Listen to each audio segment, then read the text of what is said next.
اللہ کے خوف سے رونا یہ بڑا اجر و ثواب کا باعث ہے اور یہ شریعت کا مطلوب و مقصود ہے۔ صحابہ بیان کرتے ہیں کہ نبی کریم صلی اللہ علیہ وسلم جن کی اگلی پچھلی خطاؤں کو اللہ رب العزت نے معاف کر دیا ہوا ہے، جو خطا معصوم عن الخطا اگر حقیقی معنوں میں ہیں تو وہی ہیں کہ اللہ کا چیک اینڈ بیلنس ان کے اوپر اس قدر زیادہ ہے کہ گناہ کرنے کی تو نوبت ہی نہیں آتی، ذرا برابر بھی غیر پسندیدہ کوئی بات ہو، حتیٰ کہ ماتھے کے اوپر ایک بل بھی ہو تو اللہ رب العزت اصلاح فرما دیتے ہیں۔ عبس وتولی، وہ نبی جس کی اگلی پچھلی خطاؤں کو معاف کر دیا گیا، جس نے قیامت کے دن شفاعت کرنی ہے، جس کے کہنے پہ حساب کتاب شروع ہونا ہے، جو سید ولد آدم ہیں، جو سید الانبیاء ہیں۔ صحابہ بیان کرتے ہیں کہ نبی محترم صلی اللہ علیہ وسلم بھی ایسے رویا کرتے تھے کہ ان کے سینے سے ایسی آوازیں آتی تھی جیسے تم چولہے کے اوپر کوئی ہانڈی رکھ دو اور اس کے نیچے آگ تیز کر دی جائے اور اس کے اوپر ایک ڈھکن پڑا ہو، جب پانی ابل جاتا ہے وہ ڈھکن ہانڈی کو لگ رہا ہو، کس قسم کی آواز آتی ہے۔ تو اتنی زور سے نبی محترم کے سینہ مبارک سے بھی رونے کی وجہ سے آواز آتی تھی۔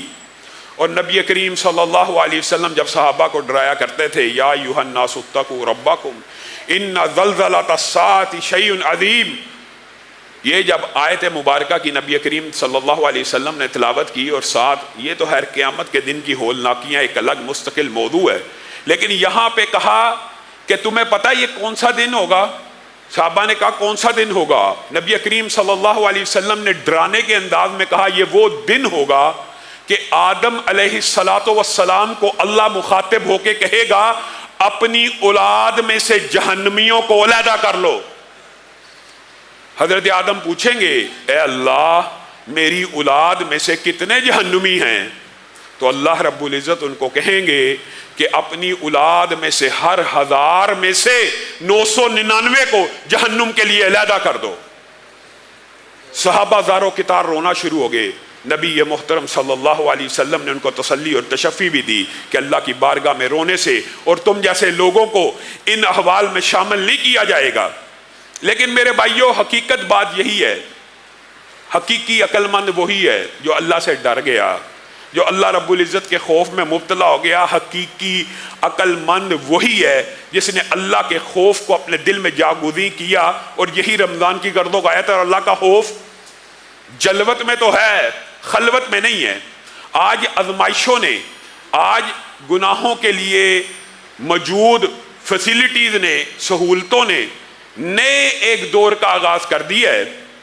حقیقت بات ہے، آپ غور کریں، سابقہ ادوار میں بھی گناہ تھے، سابقہ ادوار میں بھی گناہوں کے مواقع بھی تھے، لیکن گناہ کے لیے کچھ نہ کچھ سٹرگل، کچھ نہ کچھ محنت بھی کرنی پڑتی تھی۔ کوئی گندا پروگرام دیکھنا ہے تو بہرحال گندی کمپنی بھی ریکوائرڈ تھی، اور ایک ایسی محفل اور مجلس بھی ریکوائرڈ تھی کہ جس کے ساتھ جا کے بندہ ٹکٹ خرید کے سینما میں چلا جائے۔ آج ہم آزمائش اور فتنے کے اس دور میں مبتلا ہیں۔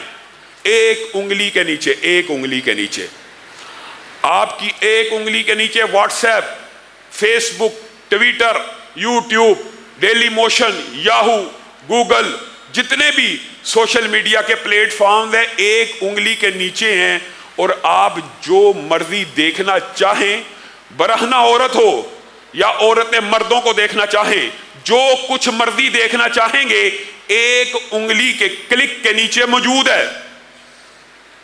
گویا یہ بھی آزمائش کا اور فتنے کا ایک نیا باب شروع ہو چکا ہے، اور یہ بات بھی ہمیں سمجھنی چاہیے۔ جو آیت آپ کے سامنے میں رکھتا ہوں، لِيَعْلَمَ اللَّهُ مَن يَخَافُهُ بِالْغَيْبِ، آپ کو پتہ ہے نا، یہ صحابہ کے بارے میں تھا کہ جب حالت احرام میں جاؤ گے تو جانور تمہارے ہاتھوں کے پاس پھریں گے، پہاڑوں پہ چلو گے، تنہائیوں میں پھرو گے تو جانور تمہارے پاس آئیں گے، اور جو پاس نہیں آئے گا تمہارے نیزے کی ریچ بھی ہوگا۔ اب بتائیے، تطبیق کیجئے، گویا اللہ رب العزت ان صحابہ کو بھی کہہ رہا ہے کہ تمہارے لیے تنہائیوں میں گناہوں کو آسان کر دیا جائے گا۔ حالت احرام میں شکار منع ہے۔ کیسا امن پسند بات آئی ہے ضمنی طور پہ مذہب ہے کہ جس مذہب میں 2 کفن جیسی چادریں پہن کے اللہ کے لیے جانور اور پرندوں کو بھی مارنا حرام ہے، کیا وہ مذہب کسی بے گناہ انسان کو مارنے کی اجازت دے سکتا ہے؟ خواہ پروپیگنڈا ہے۔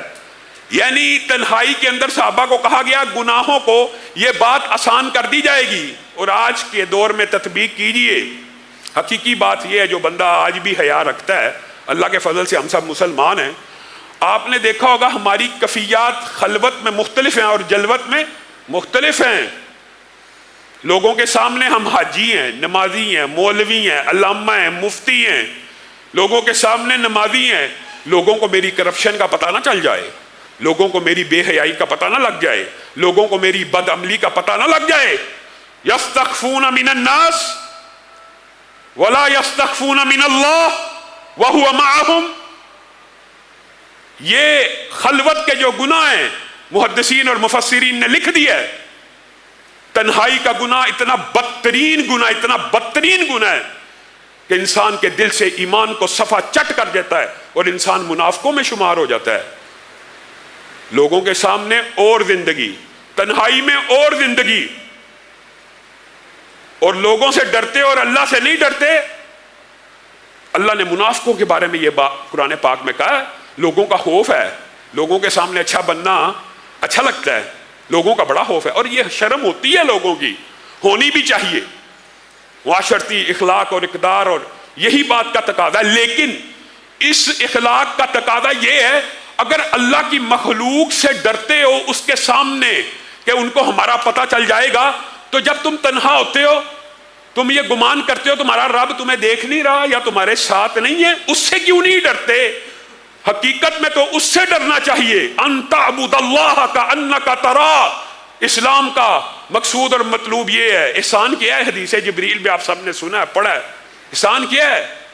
احسان سے مراد یہ ہے، مطلوب ہے مومن کی، بندہ مومن سے جو مطلوب ہے، اللہ کو کیا مطلوب ہے؟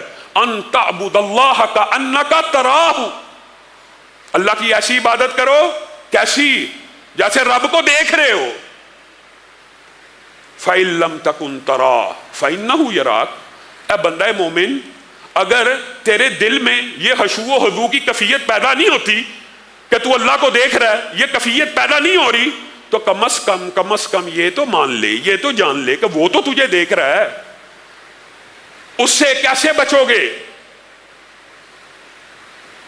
ان الذین یخشون ربهم بالغیب لہم مغفرۃ واجر کبیر۔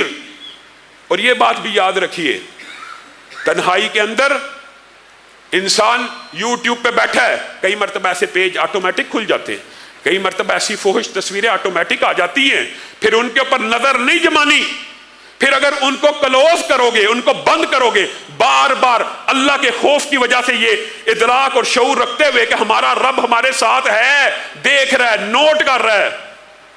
ان الذین یخشون ربهم بالغیب لہم مغفرۃ واجر کبیر۔ پھر ایسے ہی بندوں کے لیے اللہ تعالیٰ نے مغفرت بھی رکھی ہے اور اجر کبیر بھی رکھا ہے، جو اللہ سے غیب میں ڈرتے ہیں، بن دیکھے رب سے ڈرتے ہیں، اپنی تنہائیوں میں موقع بھی مل جائے بند کر دیا، کلوز کر دیا، بار بار جو یہ عمل کرتا ہے۔ وَمَن يَتَّقِ اللَّهَ يُكَفِّرْ عَنْهُ سَيِّئَاتِهِ وَيُعْظِمْ لَهُ أَجْرًا۔ جو اللہ سے ڈر جاتا ہے اللہ تعالیٰ اس کے سارے گناہوں کو معاف کر دیتے ہیں، سارے کے سارے گناہوں کو معاف کر دیتے ہیں، اور ان کے لیے بہترین اجر ہے۔ اور یہی صورت ملک میں ہے کہ ان کے لیے بہت بڑا اجر اللہ رب العزت نے تیار کیا۔ کن لوگوں کے لیے؟ حقیقت یہ ہے اگر ہماری خلوت ہماری جلوت کی طرح پکیدہ ہو جائے، اللہ کی قسم تب ہم ولی اللہ کہلانے کے حقدار ہیں، اور دھرتی کے اوپر ولی اللہ صرف وہی ہے جس کی تنہائیاں پاک ہیں۔ ہاں وہ ولی اللہ ہے جس کی تنہائی پاک ہے اور جس کی تنہائی گناہوں سے آلودہ ہے۔ وہ تہامہ پہاڑ جیسے اعمال لے کے آئے، جس کا وزن دیکھنے میں بہت زیادہ ہو، جو دیکھنے میں بہت ہی بڑے دکھتے ہوں۔ کل قیامت کے دن حضرت ثوبان کی حدیث میں یہ بات موجود ہے، ایسے ایسے لوگ آئیں گے وزنی پہاڑوں سے بھی زیادہ بڑے بڑے نیک اعمال سجے ہوئے دائیں بائیں لے کے چل رہے ہیں، اور بندہ بھی شاید اس وقت مطمئن ہوگا، لیکن بل الانسان علی نفسہ، ہر انسان اپنی آپ کا اس کو پتہ ہی ہوتا ہے میرے حقیقی عمل کیا ہیں۔ بظاہر تو بہت نیک اعمال ہیں، جب نامہ اعمال میں ان تہامہ پہاڑ جتنی نیکیوں کو ڈالا جائے گا وزن زیرو، وزن ہی نہیں، اتنی بڑی نیکی وزن نہیں ہے۔ وجہ یہ ہے کہ تنہائی میں گناہ کر کے ایمان کی چادر دل سے نکل ہی گئی، بندہ ہی منافق ہو گیا، اس کے نامہ اعمال کے اندر نیکیوں کو کیسے تولا جائے گا؟ نہیں تولا جائے گا۔ ان تہامہ پہاڑ جتنی نیکیوں کا وزن رائی کے دانوں اور تنکوں کے برابر بھی نہیں رہ جائے گا، اور اس بندے کو جہنم میں ڈال دیا جائے گا۔ اللہ رب العزت ہم سب کو معاف فرمائے۔ ان الذین یخشون ربهم بالغیب لہم مغفرۃ واجر کبیر۔ حقیقت ہی یہی ہے کہ جو بندہ تنہائیوں میں اللہ رب العزت سے ڈرتا ہے اسی کے لیے مغفرت ہے اور اسی کے لیے اجر عظیم ہے۔ میرے بھائیوں، میں اور آپ کس باغ کی مولی ہیں؟ ہماری حیثیت کیا ہے؟ ہماری اوقات کیا ہے؟ کبھی آپ نے اپنے جسم کے اوپر غور کیا؟ یہ ایک لمبا چوڑا موضوع ہے۔ ہم کیا ہیں؟ ہم مخلوقات میں اس زمین کے سامنے ہماری حیثیت کیا ہے؟ زمین کی سورج کے سامنے حیثیت کیا ہے؟ سورج کی پوری ملکی وے کے سامنے حیثیت کیا ہے؟ ایک ملکی وے کی مختلف بڑی بڑی گلیکسیوں کے سامنے حیثیت کیا ہے؟ یہ ارب ہا ارب گلیکسیز، یہ ارب ہا ارب ستارے، ان کے اوپر آسمان ہے۔ اس آسمان کے اوپر صحیح حدیث کے الفاظ ہیں بعض روایات کے اوپر کہ اللہ سے ڈرنے والے ایسے ایسے فرشتے موجود ہیں۔ اس آسمان جس نے ان ساری گلیکسیز کا احاطہ کیا ہوا ہے، وہ اللہ سے ڈرنے والے فرشتے اس آسمان کے اوپر جب سجدہ کرتے ہیں تو ان آسمانوں کی چولیں ہلنا شروع ہو جاتی ہیں، اور ایک بلشت جگہ ایسی نہیں ہے جہاں پہ کوئی فرشتہ اپنے سر کو رکھ کے سجدہ نہیں کر رہا۔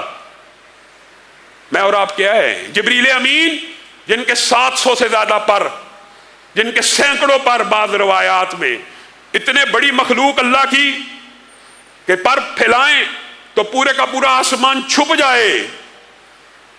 جب اللہ رب العزت کوئی حکم جاری کرتے ہیں نا، یعنی جبریل امین کو صرف مخاطب کرتے ہیں، اے جبریل، اللہ کے خوف سے وہ 700 پر، 600 پر، سینکڑوں پر، جن کا طول و عرض آسمان سے بھی زیادہ ہے۔ جبریل کی آپ کو تخلیق کا علم ہے نا کہ یوسف کو دھکا دے دیا گیا تھا، اللہ کے پاس جبریل تھے، اللہ نے کہا یوسف کا پاؤں کنویں کی زمین پہ نہیں لگنا چاہیے، سیکنڈ کے 1000ویں حصے میں پر یوسف کے پاؤں کے نیچے آ گیا۔ اتنی بڑی مخلوق ہے۔ اور فرشتوں کا بھی آپ نے تذکرہ سنا ہوا، کتنے کتنے بڑے فرشتے ہیں۔ جب ان میں سے ان فرشتوں کے سردار کو اللہ پکارتا ہے، صرف پکارتا ہے، ڈراتا نہیں ہے، پکارتا ہے، تو اللہ کے خوف سے ان کے پر سکڑتے اتنے چھوٹے رہ جاتے ہیں جیسے بوری کا ایک ٹکڑا ہو، اور تجھے اور مجھے مؤذن 5 دفعہ حی علی الصلاۃ حی علی الفلاح کی ندائیں دیتا رہے کہ اللہ بلا رہا ہے، کامیابی کی طرف اللہ بلا رہا ہے، اللہ بلا رہا ہے۔ یہاں پہ اللہ صرف آواز دے تو جبریل امین کپ کپا کے ایسی آوازیں فرشتوں کے پروں سے آتی ہیں جب اللہ حکم جاری کرتا ہے کہ جس طرح سنگلی کو پتھر کے اوپر مارا جائے تو آواز آتی ہے۔ اللہ کے خوف سے پر پھڑ پھڑاتے ہیں، اور میں اور آپ بے خوف ہیں، بے خطر رہیں، ہمیں کوئی خوف اور ڈر ہی نہیں ہے۔ وَمَن يَتَّقِ اللَّهَ يَجْعَل لَّهُ مَخْرَجًا وَيَرْزُقْهُ مِنْ حَيْثُ لَا يَحْتَسِبُ۔ قرآن پاک کی ایک ایک آیت اس تقوی اور خوف خدا کے حوالے سے بہت اہم ہے۔ جو بندہ اللہ رب العزت سے ڈر گیا، اس کو ہر تنگی میں سے نکلنے کا راستہ کون دکھائے گا؟ اللہ دکھائے گا۔ آپ نے وہ غار کا قصہ نہیں پڑھا؟ اس کے اندر ایک نوجوان نے یہ بھی تو کہا تھا نا، پلاننگ ساری گناہ کی بیان کر رہا ہے نوجوان۔ جب پتھر چٹان ایک غار کے سامنے آ کے ٹک گئی تب کہا اب نیکیوں کا واسطہ دیے بغیر گزارا نہیں ہے۔ تو وہاں پہ ایک نوجوان نے کیا بات بیان کی تھی؟ میری ایک چچا کی بیٹی تھی، اس کے ساتھ دل میں محبت کے جذبات تھے، حالات نے پلٹا کھایا، اس کو پیسوں کی ضرورت پڑ گئی، میرے پاس آئی، 120 دینار میں معاملہ طے کیا۔ میں نے کہا 120 دینار دوں گا ایک شرط پہ کہ اگر وہ معاملہ کرے گی جو ایک شادی شدہ انسان کرتا ہے، 120 دینار تیرے ہوئے۔ اس عورت نے مجبوری کے تحت یہ ایگریمنٹ قبول کیا، لیکن جب میں اس عالم میں پہنچا وہ اللہ کی بندی کپ کپانے لگی اور کہنے لگی اتق اللہ، اللہ سے ڈر جا، اللہ کے حق کو، اللہ کی حلال کردہ چیز کو اللہ کے حلال کردہ طریقے کے ذریعے استعمال کر، اس کے علاوہ تیرے لیے جائز نہیں۔ اللہ پلاننگ ساری گناہ کی ہے، لیکن اس لمحے میں خوف خدا آ گیا۔ کہنے لگا اللہ، اس کی آواز سنی اللہ سے ڈرنے کی، اس کو چھوڑ دیا، 120 دینار بھی عطا کر دی، اللہ اگر یہ عمل تیری رضا کے لیے تھا، کوئی نہیں تھا دیکھ رہا، تو اس پتھر کو پیچھے کر دے۔ تو اللہ تعالیٰ نے پھر اس پتھر کو بھی پیچھے کر دیا، یجعل لہ مخرجا، جو اللہ سے ڈر جاتا ہے جگہ رستے نکالنا اسی اللہ کی ذمہ داری ہو جاتی ہے۔ وَيَرْزُقْهُ مِنْ حَيْثُ لَا يَحْتَسِبُ، اور ایسی جگہ سے رزق دیتا ہے، اس رزق کے پیچھے حرام کما رہے ہو، اس دنیا کے پیچھے حرام کما رہے ہو، اللہ کی قسم کوئی بندہ اس وقت تک مر نہیں سکتا جب تک جو رزق اس کے مقدر میں لکھا ہوا ہے وہ کھا کے نہ چلا جائے۔ لکھا تو اللہ نے ہے، ارب سال پہلے لکھا ہوا ہے، تو یہ سمجھتا ہے تیری محنت کی کمائی ہے؟ غافل ہے تو، تیری عقل کے اوپر پردہ ہے۔ اگر کوئی انسان یہاں بیٹھا ہوا یا سننے والا یہ سوچتا ہے میں اپنی عقل سے اپنی محنت سے کماتا ہوں، اللہ کی قسم وہ دھوکے میں ہے۔ اگر محنت ہی سے کمائی کا سلسلہ چلنا ہوتا اور اگر محنت ہی سے کمائی کے معیارات اور تمام کے تمام مدارج متعین کیے جاتے تو ایمانداری سے بتائیے ہم سب میں سے سب سے زیادہ محنت کون کرتا ہے؟ ایک مزدور کرتا ہے جو صبح اٹھتا ہے 8 بجے سے لے کے شام 5 بجے تک، کبھی اینٹیں اٹھا رہا ہے، کبھی بجری اٹھا رہا ہے، کبھی سیمنٹ اٹھا رہا ہے، کبھی ریت کو اٹھا رہا ہے۔ دنیا کے اوپر، دھرتی کے اوپر سب سے زیادہ محنت کرنے والا مزدور ہوتا ہے۔ کتنی کمائی کرتا ہے؟ یہ اللہ کی تقسیم ہے، اور تو یہ سمجھتا ہے کہ یہ تیرے برین کا کمال ہے، یہ تیرے ہاتھوں کی کمائی ہے۔ اللہ چاہے متقی بندے کو، خوف خدا کرنے والے کو وہاں سے رزق دے جہاں سے اس نے گمان بھی نہیں کیا۔ اور یہ بات بھی مفسرین نے بڑی تفصیل سے بیان کر دی ہے۔ نوح بن مریم مدینہ کا ایک سردار ہے، اس کا ایک باغ ہے۔ آپ سب ان واقعات کو یاد کیا کریں، جب کوئی واقعہ دوبارہ آ جائے اور بار بار تذکیر کرنے کا مطلب بھی یہی ہوتا ہے کہ شاید بات دل میں اتر جائے۔ ایک باغ میں مالی رکھتا ہے مبارک نام کا، اس کو کہتا ہے یہ میرا باغ ہے، تیرے ذمے ہے۔ آپس میں معاہدہ اور کنٹریکٹ طے پا گیا کہ تو میرے باغ کی رکھوالی کرے گا، میں تجھے اس کی اتنی اجرت دوں گا، تو پانی دے گا، میں تجھے اتنی اجرت دوں گا۔ کچھ عرصے کے بعد باغ میں آتا ہے، مبارک کو بلاتا ہے، مبارک ایک میٹھا پھل توڑ کے لا۔ مبارک جاتا ہے، اپنی طرف سے بڑا خوبصورت ایک پھل توڑ کے لاتا ہے، مالک کھاتا ہے، نوح نامی مالک کھا رہا ہے، کڑوا۔ پھر کہتا دوسرا لے کے آ، ترش۔ پھر کہتا تیسرا لے کے آ، باسی۔ کہتا اتنے ماہ اتنے سال اس باغ میں گزار دیے، میں تجھے کہتا ہوں میٹھا پھل ہی کھلا دے، تو جو بھی لاتا ہے کڑوا لاتا ہے، تو جو بھی لاتا ہے ترش لاتا ہے، مفہوم رکھ رہا ہوں، تو جو بھی لاتا ہے باسی لاتا ہے۔ آگے سے مبارک نے جو بات کہی ہے وہ مطلوب اور مقصود ہے۔ رمضان کی گرد و غایت صرف یہ ہے، واللہ ما ذقت انبتا واحدۃ قط۔ اے نوح میرے مالک، آپ نے مجھے پانی لگانے کے لیے رکھا تھا، اس باغ کی دیکھ بھال کے لیے رکھا تھا، اللہ کی قسم جتنا عرصہ اس باغ میں رہا ہوں ایک انگور کا دانہ بھی کبھی نہیں چکھا۔ جب چکھا ہی نہیں ہے تو ذائقے کا کیسے پتا ہوا ہے مالک؟ آپ نے چکھنے کی اجازت دی ہوتی تو چکھ لیتا۔ آپ نے کنٹریکٹ کیا تھا میرے باغ کی خدمت کرنی ہے، پانی لگانا، بس۔ نوح کی آنکھوں میں آنسو آ گئے، پانی آ گیا۔ مشورہ کیا اہل علاقہ سے، اہل محلہ سے، مشورہ کرنے کے بعد اس کو کہنے لگے مبارک کو، اے مبارک وَيَرْزُقْهُ مِنْ حَيْثُ لَا يَحْتَسِبُ، جو اللہ سے ڈرتا ہے رزق پھر وہاں سے آتا ہے کہ آپ گمان بھی نہیں کر سکتے۔ مبارک میں بڑا لینڈ لارڈ ہوں، میں بڑا سردار ہوں، میری خواہش تھی کہ میری بیٹی کا نکاح اس سے ہو جو سب سے بڑا دور حاضر کا متقی ہو۔ میں نے تجھ ادنا غلام سے زیادہ متقی اس مدینہ کی پشت کے اوپر نہیں دیکھا، اپنی بیٹی کا نکاح کرنا چاہتا ہوں، اس کو قبول کر لے۔ مبارک اس نکاح کو قبول کرتے ہیں، اور اللہ تعالیٰ رزق میں دولت جو ملنی تھی، جو مال و جائیداد ملنی تھی وہ تو ملنی تھی، لیکن رزق کی ایک قسم اولاد صالح بھی ہوتی ہے۔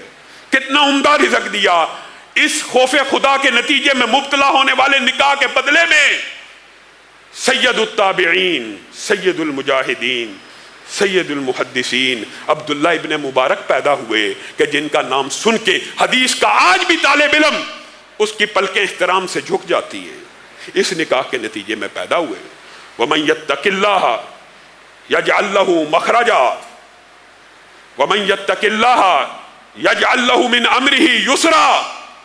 یہ بات بھی سمجھ لیجئے، صرف رستہ اللہ نہیں کھولتا، صرف رزق غائب سے نہیں دیتا، بلکہ معاملات کو بھی آسان کرتا چلا جاتا ہے. مشہور واقعہ آپ نے سنا ہوا ہے، دہرا لے شاید کہ تیرے دل میں اتر جائے میری بات. اور کہنے والا بھی اس بات کو سمجھنے کا مستحق ہے. ہماری تنہائیاں بیڑا غرق ہوا، ہم جلوت کے مسلمان، ہماری خلوتیں، اللہ کی قسم اگر ہماری خلوتیں ٹھیک ہو جائیں تو پھر سورہ ملک کے اس قول کے مصداق ہو جائیں کہ اللہ نے ہمارے لیے اتنا بڑا اجر قائم کر دیا ہے، اتنا بڑا اجر رکھا ہے کہ آپ اور میں گمان بھی نہیں کر سکتے. حضرت عبداللہ ابن عمر ایک صحرا میں گئے ہیں، گرمی کی شدت ہے، کھانا کھانے لگے ہیں، دسترخوان کو بچھاتے ہیں، قریب ایک بدو گزر رہا ہے، اس کو بلا لیا، آئیے آپ بھی ہمارے ساتھ کھانا کھائیے. بدو اے رابی، مراد یہ جس کو ہم کہتے ہیں ان پڑھ، یا جس کو کہتے ہیں گاؤں کا رہنے والا، دیہاتی، عجیب عجیب ٹرانسلیشن موجود ہیں. اس بدو کو کہتے ہیں ہمارے ساتھ کھانا کھا. کہا میں تو روزے سے ہوں. اس گرمی کی شدت میں روزے سے ہے؟ تو نے اتنی شدید گرمی میں صبح سے لے کے شام تک بکریوں کو چرانا ہے اور روزے سے پھر رہے؟ کہا یہ روزہ میں اس لیے رکھتا ہوں کہ اللہ کے ہاں امید کرتا ہوں کہ اللہ اس گرمی کے بدلے میں مجھے جہنم کی گرمی سے محفوظ کر دے گا. عبداللہ ابن عمر کے دل کو یہ بات لگتی ہے، امتحان لینے کا ارادہ کرتے ہیں. کہا اچھا پھر ایسا کر، ہم تو مسافر ہیں، یہ تیرے پاس سینکڑوں بکری ہیں، ان میں سے ایک بکری ہمیں دے دے. اپنے مالک کو کہہ دینا کہ وہ بکری کوئی بیڑیا کھا گیا، اور بیڑیا کھا جاتے ہیں بکریاں مرتی بھی رہتی ہیں. مالک کو کہہ دینا. آگے سے وہ بدو، وہ عرابی، علم ڈگریوں کا نام نہیں ہے، علم اسی چیز کا نام ہے جس کو اللہ کا، جس کو رسول اللہ کا، اور جس کو دین کا اور شریعت کا صحیح ادراک اور شعور آ جائے. کیونکہ اللہ سے ڈرنے والے زمین کی پشت کے اوپر نبیوں کے بعد جو سب سے بڑا منصب روحد ہے وہ علماء کا ہے. اور علماء اور عالم کا مطلب یہ نہیں جس کے پاس ڈگریاں، جس کے پاس سندیں ہیں. اس کا مطلب ہوا جس کے دل میں خوف خدا ہے. آگے سے وہ حقیقی عالم جس کو ہم بدو کہہ رہے ہیں، وہ کہتا ہے ثم عین اللہ. اے عبداللہ ابن عمر، اگر یہ بکری میں تجھے ایسے ہی دے دوں اور مالک سے جھوٹ بولنے کا آپ مجھے کہہ رہے ہیں، پھر اللہ کہاں ہے؟ پھر اللہ کہاں ہے؟ مالک کا مالک کہاں ہے؟ عبداللہ ابن عمر کے کلیجے کو چوٹ پہنچتی ہے، عجیب و غریب کفیت کا شکار ہو جاتے ہیں. جاتے ہیں، جائے جا رہے ہیں اور کہتے جا رہے ہیں ثم عین اللہ، ثم عین اللہ. کہاں ہے اس کا مالک؟ کہاں ہے اس کا مالک؟ اس کو جا کے کہتے ہیں کہ اپنے غلام کو بکریوں سمیت مجھے بیچ دے. معاہدہ طے پاتا ہے اور اس غلام کو خرید کے آزاد کر دیتے ہیں. وَمَن يَتَّقِ اللَّهَ يَجْعَل لَّهُ مِنْ أَمْرِهِ يُسْرًا. اللہ کی مرضی ہے. اور آپ اور میں کس بھول کا شکار ہیں. وَأَسِرُّوا قَوْلَكُمْ أَوِ اجْهَرُوا بِهِ إِنَّهُ عَلِيمٌ بِذَاتِ الصُّدُورِ أَلَا يَعْلَمُ مَنْ خَلَقَ وَهُوَ اللَّطِيفُ الْخَبِيرُ. اللہ رب العزت نے بات آئی ہے تو یہ بات کہہ کے اپنی بات کو ختم کروں گا. یہاں پہ اپنی 3 صفات کا ذکر کیا، علیم کا، لطیف کا، خبیر کا. وَأَسِرُّوا قَوْلَكُمْ أَوِ اجْهَرُوا بِهِ. تم کیا سمجھتے ہو جب تنہا ہوتے ہو تو تمہارا رب نوٹ نہیں کر رہا ہوتا؟ جو چیز اونچی کہو گے، جو چیز چھپاؤ گے. إِنَّهُ عَلِيمٌ بِذَاتِ الصُّدُورِ. اللہ تعالیٰ تو جاننے والا ہے جو کچھ تمہارے دلوں کے اندر ہے. علیم کا ذکر کیا، پھر لطیف کا ذکر کیا، پھر خبیر کا ذکر کیا. بات کچھ ہو سکتا ہے مشکل ہو، لیکن آسان کرنے کی کوشش کرتا ہوں. علیم کا مطلب کیا ہوتا ہے سمجھ لیجئے. یہ چیزیں اتنی مشکل نہیں ہیں، دین اتنا مشکل نہیں ہے. اللہ تعالیٰ جس کا سینہ کھول دے، چاہے وہ ایک کلاس بھی نہ پڑھا، اس کو بات سمجھ آ سکتی ہے. علیم ایسا علم رکھنے والا ازل سے ابد تک. علیم اس کو کہتے ہیں جس کو پتہ ہے آج سے لے کے قیامت تک کیا ہونا ہے. علیم ہر چیز کی علم رکھنے والا ہے. اور خبیر کا مطلب کیا ہے؟ آپ اور میں اگر صرف قرآن پاک کی یہ آیات سمجھ جائیں تو اللہ کی نگرانی کا سسٹم اور تنہائی میں اللہ رب العزت کی موجودگی کا احساس. اللہ تعالیٰ صرف علیم نہیں ہے، اللہ کو پتا تو ہے کہ قیامت تک کیا ہونا ہے. اللہ تعالیٰ خبیر بھی ہے. خبیر سے مراد یہاں پہ یہ ہوتی ہے، اور خبیر کی ٹرانسلیشن یہ ہوتی ہے علم تو تھا یہ ہونا ہے، لیکن جب جب وہ واقعہ وقوع پذیر ہو رہا ہوتا ہے اس چیز کی خبر بھی بار بار اس کو مل رہی ہوتی ہے. یہ نہیں کہ پتا تھا یہ ہونا ہے اور جب ہو رہا ہے پتا نہیں ہے کہ کیا ہو رہا ہے. اس کی خبر بھی لمحہ بلمحہ. اللہ کو علم ہے عرب سال بعد فلاں جگہ پہ پتا گرنا ہے، لیکن جب وہ گرتا ہے اس وقت بھی اس کو خبر ہو جاتی ہے کہ میرے علم کے مطابق جو گرنا تھا وہ گر چکا ہے. اور یہاں پہ تیسری صفت لطیف ہے. لطیف کا مطلب یہ ہوتا ہے یہاں پہ کہ عمل انسان نے کیا کرنا ہے یہ تو اللہ کو پتا ہے، شروع سے پتا، علیم ہے، اور جب وہ عمل کر رہا ہے اس کی بھی خبر ہو گئی کہ اس نے فلاں عمل کر دیا. لطیف کا مطلب یہ ہے کہ یہ عمل کیوں کیا، اس عمل کی نیت کیا تھی، اس عمل کا مقصد کیا تھا، اس عمل کو کیوں وقوع پذیر لایا گیا، اس عمل کے پیچھے وہ کون سے حقائق تھے جن کی وجہ سے یہ عمل وقوع پذیر ہوا، اس کو لطیف کہتے ہیں. اور تو سمجھتا ہے تنہائی کے اندر اللہ تعالیٰ تیری نیت کو نہیں جانتا. میں جی تھیسس تیار کر رہا ہوں، میں جی نوٹس تیار کر رہا ہوں، وہ لطیف بھی ہے اور خبیر بھی ہے. جب تو گناہ کر رہا ہے اس کو خبر پہنچ چکی ہے، اور اس کو تیری نیت اور ارادے کا بھی پتہ ہے کہ تو نے یہ عمل نیک نیتی کی بنیاد پہ کیا کہ بد نیتی کی بنیاد پہ کیا. اللہ رب العزت جو کہا گیا، جو سنا گیا، اس کو سمجھنے کی توفیق عنایت فرمائے. سبحان ربک رب العزت عما یصفون.